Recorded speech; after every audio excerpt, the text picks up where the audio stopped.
Music recording studio Rajauli. के नहीं धरा के बाता करके आदती आगे घरवा में मान नहीं लगोगे जान। के नहीं धरा के बाता करके आदती आगे घरवा में मान नहीं लगोगे जान। इहे सोची सोची उठो हो डरा दिया हमारो दिला के भी तरिया गे जान जान गे। इहे सोची सोची उठो हो डरा दिया हमारो दिला के भी तरिया गे जान। के नहीं धरा के बात करके आदती आगे घरवा में मान नहीं लगोगे जान। के नहीं धरा के बात करके आदती आगे घरवा में मान नहीं लगोगे जान। इहे सोची सोची उठो हो डरा दिया हमारो दिला के भी तरिया गे जान जान गे। इहे सोची सोची उठो हो डरा दिया हमारो दिला के भी तरिया गे जान। हमारो दिला के भी तरिया गे जान। इहे सोची सोची उठो हो डरा दिया हमारो दिला के भी तरिया गे जान।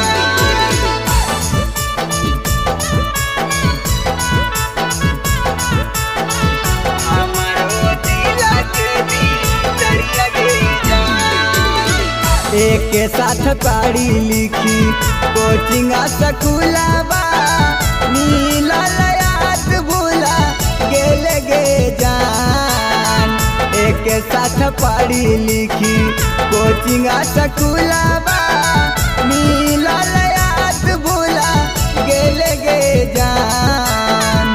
इहे सोची सोची उठो हो डरा दिया हमारो दिला के भी तरिया गे जान जान गे।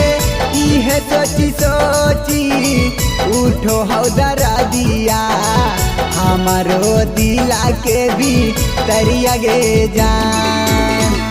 एक साथ पढ़ी लिखी कोचिंग स्कूलवा मिलल याद भूला गेले गे जान। एक साथ पढ़ी लिखी कोचिंग स्कूलवा मिलल याद भूला गेले गे जान। इहे सोची सोची उठो हो डरा दिया हमारो दिला के भी तरिया गे जान जान गे। इहे सोची सोची उठो हो डरा दिया हमारो दिला के भी तरिया गे जान। हमारो दिला के भी तरिया गे जान। इहे सोची सोची उठो हो डरा दिया हमारो दिला के भी तरिया गे जान।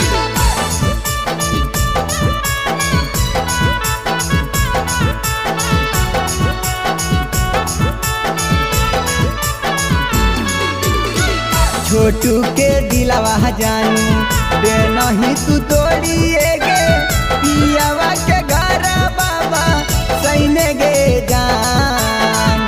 चिक्की के दिलावा जानू दे नहीं तू तोड़िए गे पियावा के घर बाबा सैने गे जान। इहे सोची सोची उठो हो डरा दिया हमारो दिला के भी तरिया गे जान जान गे। इहे सोची सोची उठो हो डरा दिया हमारो दिला के भी तरिया गे जान। रोहित के दिलावा जानू दे नहीं तू तोड़ी